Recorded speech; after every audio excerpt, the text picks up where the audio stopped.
जय हिंद दोस्तों, स्वागत है आपका आपके अपने चैनल स्टडी ब्लास्टर पर। और मेरा नाम है दिनेश आर्य। उम्मीद करते हैं कि आपकी पढ़ाई बहुत अच्छे से चल रही होगी। जिन लोगों का भी एग्ज़ाम यहाँ 11 अक्टूबर को है, उन लोगों के लिए ये वीडियो बहुत ज़्यादा इंपॉर्टेंट हो जाता है, क्योंकि इसके अंदर हम आपको एलसीएम और एचसीएफ से रिलेटेड सारे क्वेश्चन कराने वाले हैं। और एलसीएम और एचसीएफ जो है, ऐसा आपने आज तक कहीं नहीं पढ़ा होगा। हर एक जो कंसेप्ट है एलसीएम और एचसीएफ से, वो हम आपको यहाँ पर कंप्लीटली डिटेल के साथ करा देंगे। और हर एक क्वेश्चन आप यहाँ पर एग्जाम में कर पाएंगे, क्योंकि आपके एग्जाम में यहाँ पर 2 से 3 क्वेश्चन भी यहाँ किसी शिफ्ट में पूछे गए हैं एलसीएम और एचसीएफ से रिलेटेड। और इस वीडियो के अंदर आपको सारे जितने भी कंसेप्ट हैं यहाँ पर एलसीएम और एचसीएफ के, उनको यहाँ पर बहुत ही बेहतरीन तरीके से क्वेश्चन देखते ही आपका आंसर आएगा। इस तरीके से हम आपको ये सारे क्वेश्चंस करवाने वाले हैं और सारी जो चीज़ें हैं हम आपको प्रोवाइड करने वाले हैं। तो इसीलिए वीडियो पर लास्ट तक बने रहिएगा और वीडियो को बिल्कुल भी स्किप मत कीजिएगा। पहले देखिए एलसीएम का बेसिक यहाँ देख लेते हैं। तो एलसीएम का जो बेसिक है, उसके अंदर हम अगर सबसे पहले एलसीएम की बात करें तो देखिए एलसीएम जो होता है वो हिंदी में कहलाता है लघुत्तम समापवर्त्य। और एलसीएम का जो फुल फॉर्म होता है वो होता है लीस्ट कॉमन मल्टीपल, यानी कि सबसे बड़ा ऐसा नंबर जो कि यहाँ पर किसी भी संख्या का मल्टीपल हो। यानी कि दोनों जो 2 संख्याएं हैं या 3 संख्याएं हैं, 4 संख्याएं हैं, उनमें से यहाँ पर जो सबसे बड़ी संख्या होती है उसका मल्टीपल जो है, जो सबसे बड़ा मल्टीपल होता है, जिसमें कि चारों संख्याओं का सेटिस्फैक्ट्री जो डिवाइड है, सेटिस्फैक्ट्री डिवाइड करने का मतलब है कि यहाँ पर 3 संख्याएं हैं तो तीनों का यहाँ पर उसमें भाग चला जाए, 4 संख्याएं हैं तो चारों का पूरा भाग चला जाए। तो ऐसे बड़े से बड़ा नंबर हमें चाहिए होता है। तो यहाँ पर देखिएगा, इसको निकालने के 2 मेथड हो सकते हैं। एक आपका हो सकता है यहाँ पर मल्टीपल मेथड और एक हो सकता है यहाँ पर डिवीजन मेथड। जो डिवीजन मेथड है ये काफ़ी पुराना है, यानी कि यही हमारा बेसिक इसी पे ही चलता है। जैसे कि मान लीजिए 12 और 5 का हमें यहाँ पर निकालना है आपका एलसीएम। तो 12 और 5 को हम इस तरह से लिखेंगे और सबसे पहले यहाँ छोटे नंबर का हम इसमें डिवाइड करेंगे। तो यहाँ देखिए 12 और 5 में, यहाँ देखिए सबसे पहले 2 का डिवाइड किया तो 6, और यहाँ पर आपका आ गया 5। फिर इसमें फिर से 2 का चला जाएगा तो फिर 3 और फिर ये 5। अब देखिए 3 और 5, यहाँ आपको भी पता है कि यहाँ पर जो है अभाज्य संख्याएं हो जाती हैं। तो यहाँ क्या हो जाएगा, हमारा जो इधर सारे नंबर होते हैं उन्हें हम मल्टीपल कर लेते हैं और ये भी वापस यहीं आ जाएंगे, क्योंकि देखिए 3 हो गया, फिर 1, फिर 5, फिर से 5 किया तो फिर यहाँ पर आ जाएगा 1 और फिर 1। यहाँ पर जब तक 1 नहीं आता तब तक हम इसे करते रहते हैं। तो यहाँ 5 गुणा 3 गुणा 2 गुणा 2, यानी कि 5 गुणा 3 गुणा 2 गुणा 2, तो ये हमारा हो गया। तो 5 तिया 15 और 15 दूनी 30 और 30 दूनी 60। तो इस तरह से हमारा एलसीएम क्या हो जाएगा, 60। तो ये तो डिवीजन वाली जो पद्धति है हमारी, उससे यहाँ पर हमने निकाल दिया डायरेक्ट एलसीएम। अब जो मल्टीपल वाला केस है उसमें हम क्या करते हैं, बड़े नंबर को देखते हैं। तो 12 और 5 में से बड़ा नंबर कौन सा है, तो 12 बड़ा नंबर है। तो 12 के मल्टीपल देखेंगे तो 12 दूनी 24, 24 में यहाँ पर आपका 5 से डिवाइड नहीं हो पाएगा। 12 तिया 36, तो 36 भी यहाँ 5 से डिवाइड नहीं हो पाएगा। और 12 चौक 48, तो 48 भी यहाँ पर 5 से डिवाइड नहीं हो पाएगा। और 12 पंजे 60, तो 60 यहाँ पर डिवाइड हो जाएगा। देखिए 12 से तो हो ही रहा है, 5 से भी हो गया, तो यहाँ पर 60 क्या हो जाएगा, वो बड़े से बड़ा नंबर जो कि यहाँ पर 12 से भी डिवाइड हो जाएगा और यहाँ पर आपका 5 से भी डिवाइड हो जाएगा। तो यहाँ पर 60 जो है वो आपका हो जाएगा इन दोनों संख्याओं का एलसीएम, यानी कि 12 और 5 का एलसीएम। तो अब आपको समझ में आ गया होगा कि किस तरह से हम एलसीएम निकालते हैं। ये तो हो गया इसका बेसिक। अब यहाँ पर देखिए अपना पहला क्वेश्चन क्या है एलसीएम को लेकर, कि सबसे छोटी से छोटी संख्या ज्ञात करें जिसे कि दुगुना करने पर 12, 18, 21 और 30 से पूरी तरह विभाजित किया जा सके। ध्यान रखिएगा, जब भी आपसे एग्जाम में पूछा जाएगा सबसे छोटी संख्या, जब भी आपसे एग्जाम में पूछा जाएगा छोटी से छोटी संख्या, तो आपको क्या निकालना है, एलसीएम निकालना है। ये ध्यान रखिएगा। 4 ऑप्शन आपके पास हैं और यहाँ देखिए पूरा क्वेश्चन अच्छे से पढ़ लीजिएगा कि सबसे छोटी संख्या ज्ञात करें जिसे कि दुगुना करने पर 12, 18, 21 और 30 से पूरी तरह विभाजित किया जा सके। हम थोड़ा सा ब्लैंक पेपर ले लेते हैं और यहाँ पर देखिए, अब यहाँ पर हम हमारे पहले वाले तरीके से डिवीजन वाले रूल से ही इसका एलसीएम निकाल लेते हैं। तो यहाँ किस किस का एलसीएम निकालना है, देखिए 12 हो गया, 18 हो गया और यहाँ पर 21 हो गया और यहाँ पर 30 हो गया। अब इसका एलसीएम हमें निकालना है। तो सबसे पहले 2 का डिवाइड दे लेते हैं। तो यहाँ आ जाएगा 6 और यहाँ 9 और यहाँ आपका 21 का 21 और 30 में चला जाएगा 15 बार 2 का भाग।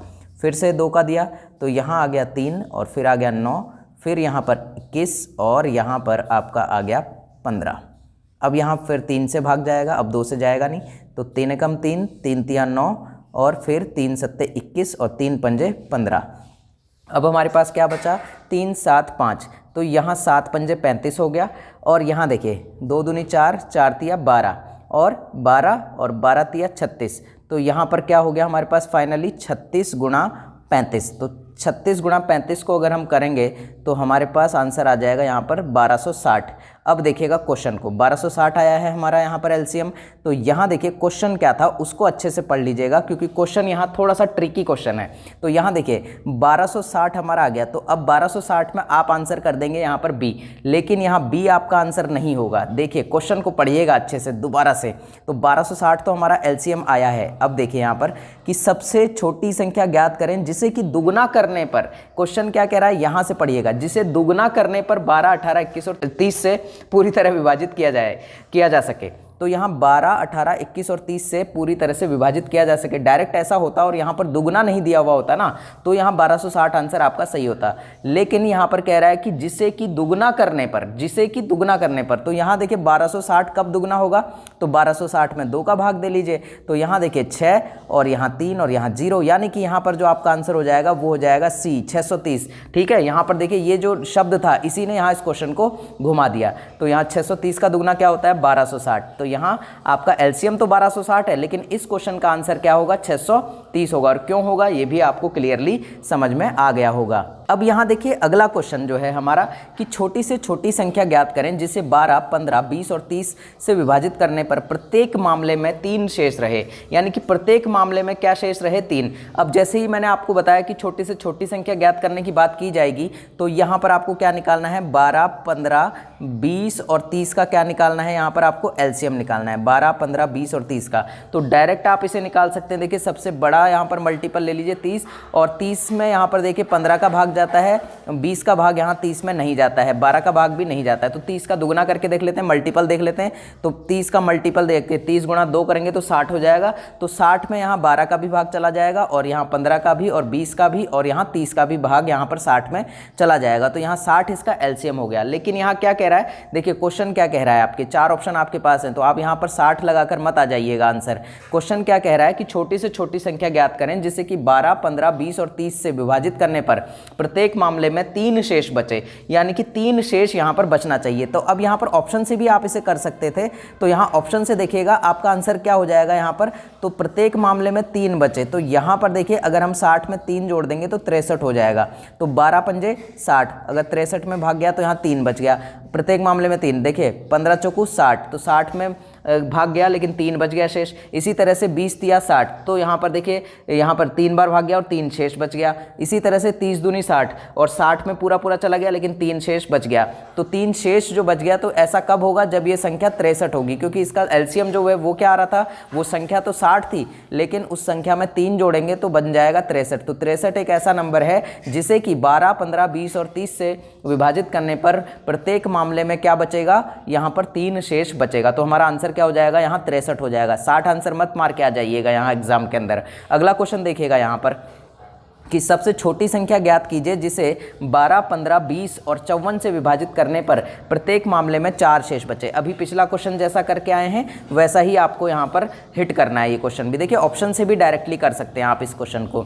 450, 454, 540, 544। अब यहाँ देखिएगा अगर इनमें से हम सबसे बड़ा नंबर देखें तो 12, 15, 20 और 54, 54 यहाँ पर सबसे बड़ा हो जाता है। तो यहाँ देखिए 54 का जो है यहाँ पर 54, 540, तो यहाँ 45 में तो इसका भाग नहीं जाएगा, तो 45 तो यहाँ पर ऑप्शन ही गलत हो गया, यानी कि 450 तो यहाँ गलत ही हो गया। और यहाँ पर 54 देखें तो 540, तो यहाँ 540 तो कम से कम बैठ रहा है, तो यहाँ पर इसीलिए 454 भी यहाँ पर नहीं हो पाएगा। अब बचते हैं ये दोनों ऑप्शन।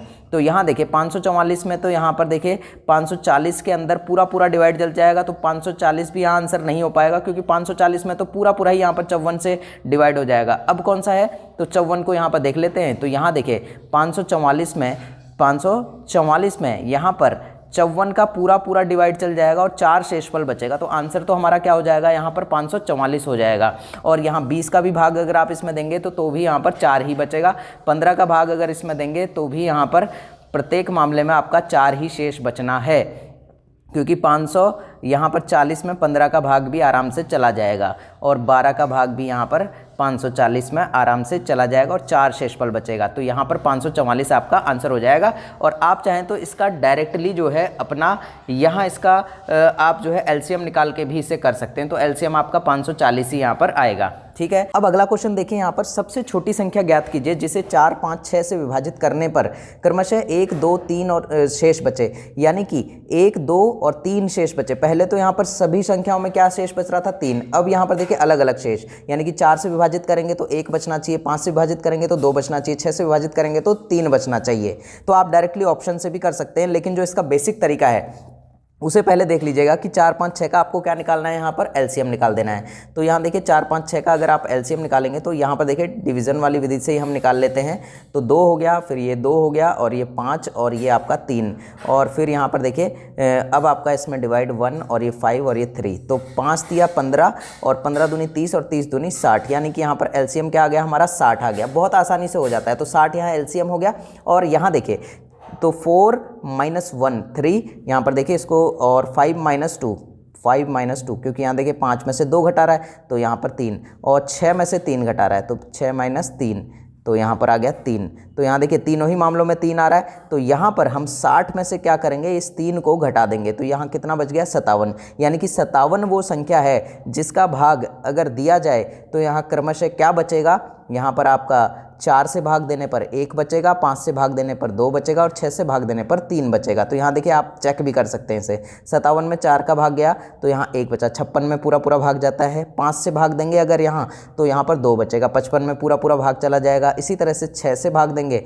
तो आपको पता है यहाँ पर 6 नाम 54 होता है। तो 54 में भाग जाएगा यहाँ पर पूरा पूरा, और 3 यहाँ आपका बच जाएगा। तो इस तरह से आपका ये सेटिस्फाई भी हो गया कि यहाँ पर जो है 57 ही हमारा यहाँ परफेक्ट आंसर होगा। डायरेक्ट आप यहाँ ऑप्शन से भी कर सकते हैं, ऑप्शन को भी चेक करके कर सकते हैं इनका डिवाइड देकर। तो ऐसे भी ये हो जाएगा। और एलसीएम निकाल के भी बेसिक तरीका भी आपको पता होना चाहिए ताकि आप किसी भी क्वेश्चन में ना फंसे। अब ये नेक्स्ट क्वेश्चन जो है ये मोस्ट इंपॉर्टेंट क्वेश्चन है। ये आपके एग्जाम में अगर अच्छा क्वेश्चन होगा तो इस तरह का क्वेश्चन आपसे पूछा जाएगा कि यहाँ पर दोबारा कब मिलेंगे, फिर से घंटियाँ कब बजेंगी। तो यहाँ देखिए 4 घंटियाँ 5, 6, 8 और 9 सेकंड के अंतराल पर बजती हैं। वे एक साथ एक ही समय पर बजती हैं, तो वे फिर से एक साथ कब बजेंगे? ठीक है, ये आपके क्वेश्चन है। और ऑप्शन है आपके पास 6 मिनट बाद, 12 मिनट बाद, 18 मिनट बाद और 24 मिनट बाद। तो इस तरह का क्वेश्चन जब भी आपके पास आएगा, जैसे कि घंटियाँ बजने का, दोबारा मिलने का, दोबारा बजने का, तो यहाँ पर जो है आपको एलसीएम निकालना होता है। ध्यान रखिएगा हमेशा।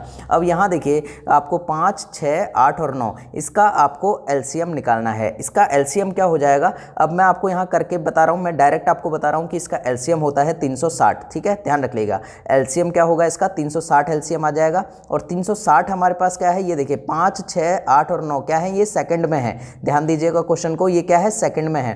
तो ये जो 360 आया है ये हमारा क्या है? सेकंड। अगर हम इसे यहाँ पर मिनट में चेंज करेंगे तो 60 का डिवाइड करेंगे, क्योंकि यहाँ पर 1 मिनट में 60 सेकंड होती है। 0 से 0 और 6 6 36, यानी कि 6 मिनट। यानी कि आंसर क्या हो जाएगा यहाँ पर कि 6 मिनट बाद ये सारी घंटियाँ एक बार फिर से एक साथ बजेंगी। तो इस तरह से आपको इस तरह का क्वेश्चन करना है। अब इसी तरह का अगला क्वेश्चन देखिए, ये भी बहुत ही मोस्ट इंपॉर्टेंट क्वेश्चन है जो कि बार बार रिपीट होता है, और एसएससी सीएचएसएल का ये क्वेश्चन है। यहाँ देखिएगा 3 अलग अलग सड़क क्रॉसिंग पर ट्रैफिक लाइट क्रमशः 24 सेकंड, 36 सेकंड तथा 54 सेकंड के बाद बदल जाती हैं।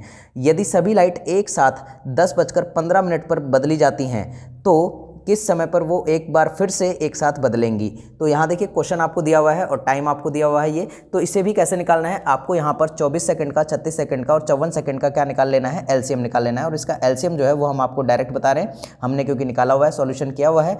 तो यहाँ 216 इसका यहाँ पर डायरेक्टली एलसीएम आ जाएगा। अब 216 जो है ये आपके सेकेंड्स हैं, तो यानी कि 216 सेकेंड्स का मतलब क्या हो गया? तो यहाँ देखिए 180 में कितना हो जाएगा? 3 मिनट हो जाएगा। यानी कि 3 मिनट और यहाँ पर 36 सेकंड और जोड़ लीजिए। तो यहाँ 10:15 में 3 मिनट और 36 सेकंड और जोड़ लेंगे। तो यहाँ पर देखिए 15 मिनट में 3 मिनट जोड़े तो यहाँ 18 हो गए। अब 18 वाला ऑप्शन यहाँ ये तो नहीं है, ये भी नहीं है, तो यहाँ पर ये वाला है। यानी कि 10:18 और 36 सेकंड पर यहाँ तीनों जो सुइयाँ हैं वो फिर से एक साथ होंगी, और एक साथ यहाँ पर जो है ट्रैफिक लाइट की जो लाइट है वो एक साथ 10:18 और 36 सेकंड पर बदलेंगी। तो इस तरह से आपको इस तरह का क्वेश्चन एलसीएम निकाल के करना है। अगला जो है हमारा MSF है, यानी कि यहाँ पर जो HCF होता है उसे हम कहते हैं highest common factor, highest common factor, या फिर हम इसे कहते हैं ग्रेटेस्ट कॉमन फैक्टर। अब देखिए इसको निकालने के लिए दो तरह की जो तरीके हैं वो यूज़ आते हैं, एक तीसरा तरीका भी आता है, तीसरा तरीका ही हमें यूज़ में लेना है ज़्यादातर। तो देखिए पहला तो आपका प्राइम फैक्टराइजेशन से आ जाएगा और दूसरा यहाँ पर डिवीजन मेथड से आ जाएगा। अब यहाँ पर प्राइम फैक्टराइजेशन से जब आप इसको करेंगे तो फैक्टर बना के जब आप करेंगे, मान लीजिए 12 और 15 का आपको यहाँ पर निकालना है HCF, तो देखिए HCF वो नंबर होता है जो हाईएस्ट कॉमन फैक्टर, फैक्टर का मतलब है जिसके सबसे ज़्यादा फैक्टर बन रहे हैं वो हमारा जो फैक्टर है वही हमारा हो जाता है क्या, यहाँ पर HCF हमारा होता है। ठीक है, सबसे ज़्यादा फैक्टर जो दिखाई देता है नंबर वो फैक्टर ही हमारा क्या होता है, हमारा HCF होता है। अब यहाँ देखिए 12 और 15 के अगर हम फैक्टर करते हैं तो 12 के अगर हम फैक्टर करेंगे तो यहाँ 2 गुणा 2 गुणा 3 यानी कि 2 दूनी 4, 4 तिया 12 ये हो गया, और यहाँ 15 का फैक्टर किया तो 3 गुणा 5, 5 तिया 15। तो यहाँ पर देखिए इन दोनों में कॉमन क्या है, यहाँ पर देखिए कॉमन इनमें क्या है, कॉमन फैक्टर तो 3 है, तो यहाँ पर जो 3 है यही हमारा क्या हो जाएगा, HCF हो जाएगा, जो कि यहाँ कॉमन फैक्टर आपको दिखाई दे रहा है। अब यहाँ देखिए जो सेकंड तरीका है इसका हम आपसे डिस्कस नहीं करेंगे क्योंकि यहाँ पर ये तरीका थोड़ा सा लेंदी हो जाता है और ये टाइम टेकिंग होता है, तो इसीलिए हम इस तरीके की बात नहीं करेंगे HCF निकालने की। जो तीसरा तरीका जो कि बहुत ज़्यादा यूज़ आएगा आपको और बहुत जल्दी से आपका क्विक यहाँ पर क्वेश्चन हो जाएगा इस वाले तरीके से, उसकी बात हम करेंगे। तो देखिए 12 और 15 का अगर HCF निकालना है तो यहाँ पर हम क्या करेंगे, संख्याओं का यहाँ पर डिफरेंस ले लेंगे और डिफरेंस ही क्या होगा हमारा यहाँ पर HCF हो जाएगा। तो 12 और 15 के बीच का डिफरेंस क्या है, यहाँ पर 3 होता है, तो यहाँ इन दोनों का जो अंतर है वो 3 है, तो 3 हमारा क्या हो जाएगा, यहाँ पर HCF हो जाएगा।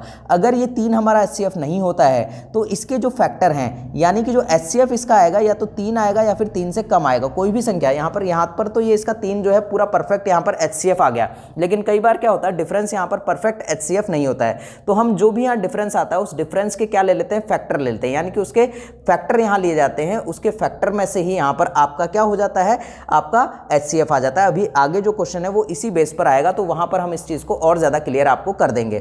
तो यहाँ देखिएगा, अब यहाँ 20 और 30 की बात करें तो 20 और 30 के बीच का डिफरेंस कितना है, तो 10 है, तो यहाँ पर 10 से देखिए 10 का भाग 30 में भी जाता है और 10 का भाग यहाँ 20 में भी जाता है, तो 10 हमारा क्या हो जाएगा, यहाँ पर 20 और 30 का HCF हो जाएगा। HCF का मतलब कि ऐसा फैक्टर जो कि यहाँ पर दोनों के लिए यूज आ रहा हो, छोटे से छोटा फैक्टर ये होता है। अब यहाँ देखिए इस तरह का क्वेश्चन आपसे एग्जाम में पूछा जाएगा, तो यहाँ देखिए 16/9, 32/7, 4/3 का HCF यहाँ पर ज्ञात करना है। क्या ज्ञात करना है, HCF आपको यहाँ पर ज्ञात करना है। तो जब भी ऐसा होगा तो ध्यान रखिएगा, जब बटे में आपको ऐसा जो क्वेश्चन दिया जाएगा तो ऊपर आपको HCF ज्ञात करना है, नीचे आपको LCM ज्ञात करना है, ये बात ध्यान रखिएगा। जो भी पूछा जाए उसे ऊपर रख देंगे। और देखिए अगर आपसे इस तरह का बटे में सवाल देके LCM पूछा जाए तो ध्यान रखना फिर आपको ऊपर LCM निकालना है और नीचे HCF निकालना है। LCM निकालना हम पहले ही सीख कर आ चुके हैं और HCF हमने अभी सीख लिया है। तो अब HCF निकालना है, तो यहाँ देखिए कोई भी दो नंबर का यहाँ पर आप क्या ले लीजिए, डिफरेंस ले लीजिए। तो यहाँ देखिए आपका यहाँ 16, 32 और 4, तो यहाँ देखिए इसमें तो वैसे आपका डायरेक्ट भी निकल जाएगा और चाहें तो आप डिफरेंस से भी निकाल सकते हैं। और यहाँ छोटी से छोटी संख्या आपकी क्या है, 4 है, 4 का भाग यहाँ 4 में भी जाता है, 32 में भी जाता है और 16 में भी जाता है। तो 4 छोटे से छोटा ऐसा नंबर है जिसका कि यहाँ पर तीनों में भाग चला जाता है। अब यहाँ पर बात करते हैं इसके हम LCM की। तो यहाँ देखिए नीचे जो LCM है तो इनमें बड़ा नंबर देखेंगे, तो बड़ा नंबर कौन सा है, 9 है, तो 9 के मल्टीपल देखेंगे। तो यहाँ देखिए फैक्टर नहीं देखेंगे, फैक्टर हम किस में देखते हैं, फैक्टर देखते हैं हम यहाँ पर आपके HCF निकालने में और मल्टीपल देखते हैं हम यहाँ LCM निकालने पे। तो 9 का यहाँ पर क्या हो जाएगा LCM, तो 9 सत्ते 63। तो 63 एक ऐसी संख्या है जिसमें कि 9 का भाग भी चला जाएगा, 7 का भी चला जाएगा और 3 का भी चला जाएगा। तो 63 यानी कि आंसर क्या हो जाएगा, अगर HCF ज्ञात करना है तो यहाँ पर हमारा आंसर हो जाएगा 4/63, हमारा फाइनल आंसर हो जाएगा HCF का। अगर इसी संख्या का क्या निकालना हो, LCM/HCF, तो यहाँ पर LCM ऊपर आ जाएगा और यहाँ HCF नीचे आ जाएगा। यानी कि अब यहाँ पर 16, 32 और 4 का हम LCM निकालेंगे ऊपर, ठीक है, 16, 32 और 4 का क्या निकाल देंगे, LCM निकाल देंगे, और 9, 7 और 3 का क्या निकाल देंगे, नीचे HCF निकाल देंगे। ये आपको कमेंट बॉक्स में हमें करके सॉल्व करके बताना है इसका आंसर क्या होगा। अगला क्वेश्चन देखिएगा यहाँ पर, जो कि हम बता रहे थे कि यहाँ पर जो HCF आता है यानी कि जो डिफरेंस आता है, डिफरेंस के फैक्टर भी यहाँ पर आपका HCF हो सकता है, वो आपको इस क्वेश्चन में देखने को मिलेगा। तो यहाँ देखिए 40 और 30 के बीच का जो डिफरेंस है वो कितना है, यहाँ पर 10 है। तो यहाँ पर क्या 10 हमारा यहाँ पर क्या हो जाएगा, HCF हो जाएगा, नहीं हो पाएगा। क्यों नहीं हो पाएगा, क्योंकि 10 का भाग यहाँ 40 में तो जा रहा है, 30 में भी जा रहा है, लेकिन 12 में नहीं जा रहा है। तो 10 हमारा क्या है, यहाँ पर 10 हमारा HCF नहीं बन पाया। तो 10 का हम फैक्टर कर लेंगे। 10 कैसे प्राप्त होता है हमें, 2 गुणा 5 करके 10 हमें प्राप्त होता है। तो यहाँ पर देखिएगा 2 गुणा 5। अब इसमें से देखिए 5 यहाँ पर नहीं हो सकता क्योंकि 5 के अंदर यहाँ 12 में 5 का भाग नहीं जाता है। तो 2 गुणा 5 के अंदर से 2 एक ऐसी संख्या है जिसका भाग 12 में भी चला जाएगा और जिसका भाग 30 में भी चला जाएगा और जिसका भाग 40 में भी चला जाएगा। तो इसीलिए 2 हमारा क्या हो जाएगा, यहाँ पर 2 हमारा HCF हो जाएगा 40, 30 और 12 के लिए। ध्यान रखिएगा जो आपका HCF आएगा वो डिफरेंस से या तो डिफरेंस ही होगा या फिर डिफरेंस का फैक्टर होगा। ठीक है, ध्यान रख लीजिएगा, या तो डिफरेंस होगा या फिर डिफरेंस का फैक्टर आपका HCF होगा। तो यहाँ 2 हमारा क्या हो जाएगा, इसके लिए HCF हो जाएगा। उम्मीद करते हैं कि आपको समझ में आ गया होगा। अगला नंबर देखिए, अगला क्वेश्चन बहुत ईजी, बहुत ही आसानी से आपको ये करना है कि संख्याएं 1:2:3 के अनुपात में हैं, तो उसका मैसेप है 12 है। उसका मैसेप है क्या है, यानी कि उसका HCF क्या है, 12 है। ये 12 ही आपकी क्या हो जाती है, अनुपात वाले क्वेश्चन में संख्या हो जाती है। तो संख्या ज्ञात करनी है। तो यहाँ देखिए, तो यहाँ पर 12 को इसमें रख दीजिए, तो पहली संख्या क्या हो जाएगी, 12 हो जाएगी। दूसरी संख्या क्या हो जाएगी, 12 दूनी 24 हो जाएगी। तीसरी संख्या क्या हो जाएगी, 12 तिया 36। और ये क्वेश्चन आपके SSC CHSL में पूछा गया। इसी तरह से यहाँ देखिए अगला क्वेश्चन देखिएगा, जो कि बहुत ही अच्छा क्वेश्चन आपका बनता है ये एग्जाम के पॉइंट ऑफ व्यू से। तो यहाँ देखिए आपसे पूछा गया है क्वेश्चन कि यहाँ सबसे बड़ी संख्या ज्ञात कीजिए जो बिना शेष बचाए 390, 395 और 300 को विभाजित कर सकती है। और ये वाला जो क्वेश्चन है आपका SSC CGL प्री का क्वेश्चन है। ध्यान रखिएगा, मिला लीजिएगा, आपके SSC CGL प्री में ये क्वेश्चन आया हुआ है जो कि मैंने यहाँ पर उठाया है।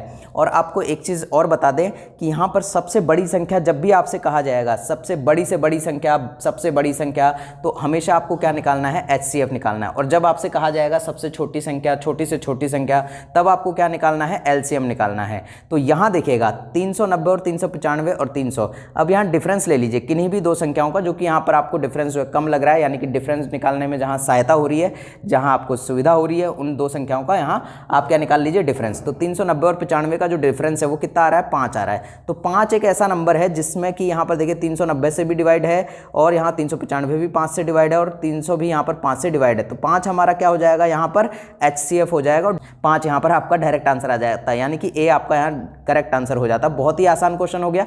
तो इसी तरह से आपको करना है। देखिए अगला क्वेश्चन कि सबसे बड़ी संख्या ज्ञात कीजिए जो प्रत्येक मामले में 2 शेष छोड़कर 110 और 128 को विभाजित करेगी। जैसे हमने LCM में किया था उसी तरह से यहाँ HCF में भी आपको यही चीज़ करनी है। देखिए कैसे करनी है वो जरा सा देखिएगा। अब 110 में से -2 कर दीजिए तो कितना बचा हमारे पास, 108।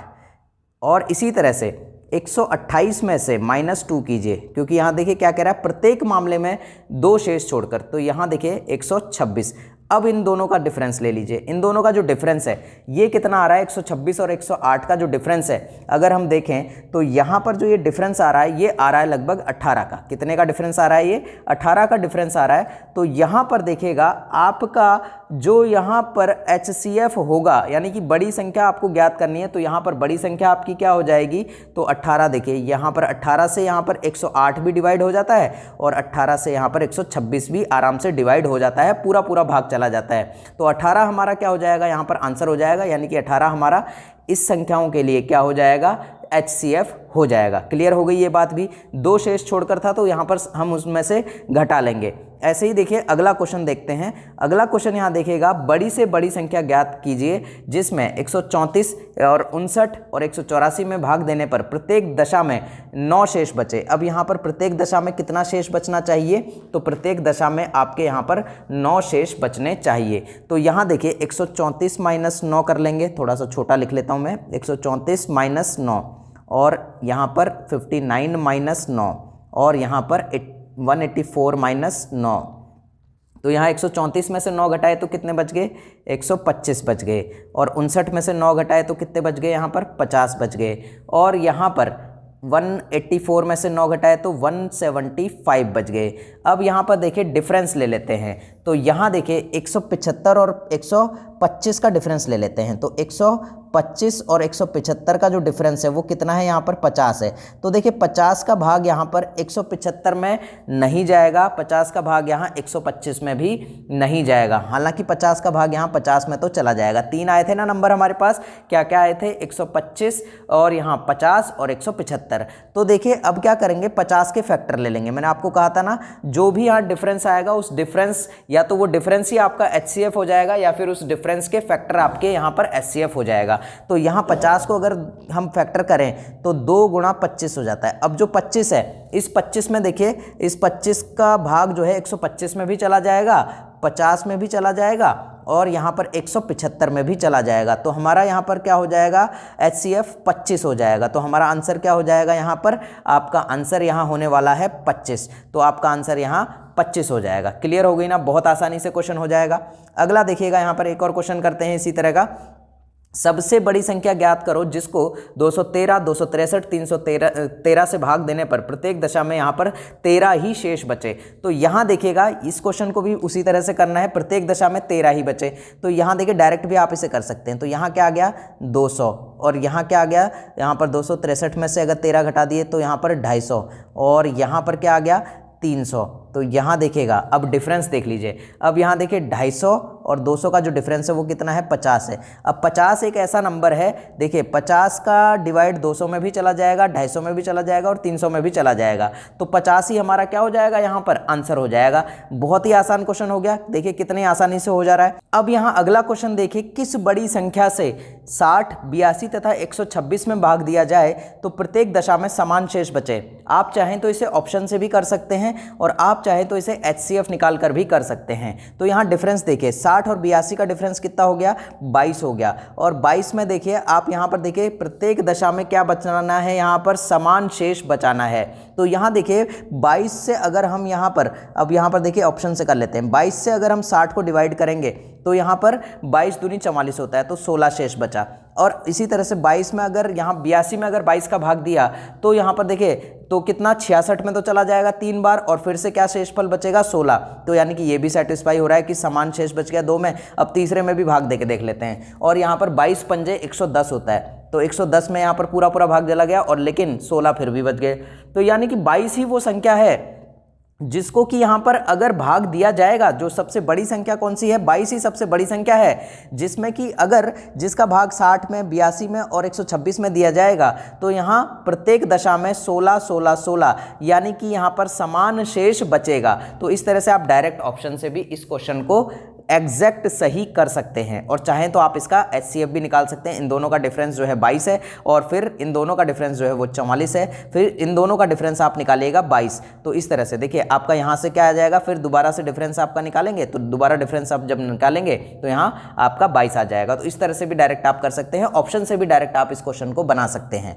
अगला क्वेश्चन देखिएगा यहाँ पर, कि यहाँ देखिए कई बार आपसे क्वेश्चन पूछा जाता है प्रोडक्ट नंबर्स पर, product of 2 numbers LCM into HCF, यानी कि 2 संख्याओं का यहाँ पर गुणा होता है किसके बराबर, लघुत्तम समापवर्तय और महत्तम समापवर्तय, LCM और HCF के बराबर होता है। पहली संख्या गुणा दूसरी संख्या बराबर HCF इंटू LCM, ठीक है। अब देखिए इसे सॉल्व कैसे करते हैं। अब यहाँ देखिए ये क्वेश्चन आपसे पूछा गया है, देखिए बहुत ही आसान क्वेश्चन आता है, CHSL में आया हुआ क्वेश्चन है, ये भी सॉल्व कर लेते हैं। कि 2 संख्याओं का LCM 225 है, उनका HCF कितना है, 5 है। यदि एक संख्या 25 है तो दूसरी संख्या क्या होगी। तो बहुत ही आसान हो गया, बस आपको बिठाना है। यहाँ देखिए LCM कितना है 225 और यहाँ HCF कितना है 5। तो एक साइड क्या रख लेंगे, यहाँ पर हम 225 गुणा 5 और बराबर एक संख्या क्या है 25 है और दूसरी संख्या यहाँ पर x मान लेंगे। इस 25 को कहाँ ले आइएगा, इधर ले आइएगा। तो 225 बटे 25 गुणा 5 और 25 का भाग कितनी बार चला जाएगा, 9 बार चला जाएगा,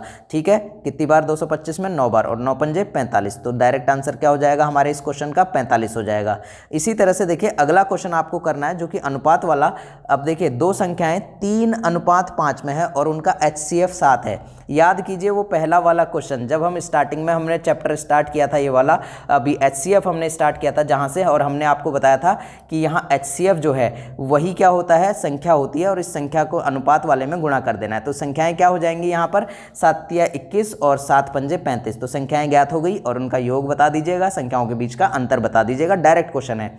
और यहाँ देखिए अगला क्वेश्चन, 2 अंकों की संख्या का HCF और LCM क्रमशः 16 और 480 है। तो संख्याएं बताइए। बहुत ही आसान क्वेश्चन अभी ऊपर करके आए हैं, SSC CPO में पूछा गया क्वेश्चन है, तो इसका आंसर आपको कमेंट बॉक्स में देना है। उम्मीद करता हूं कि आपका LCM और HCF पूरी तरह से क्लियर हो गया होगा। क्लियर हो गया हो तो लाइक कर दीजिएगा, चैनल को सब्सक्राइब कर लीजिएगा और कोई गलती हो गई हो तो नीचे कमेंट बॉक्स में बता दीजिएगा। मिलते हैं अगले वीडियो में, तब तक के लिए जय हिंद, जय भारत।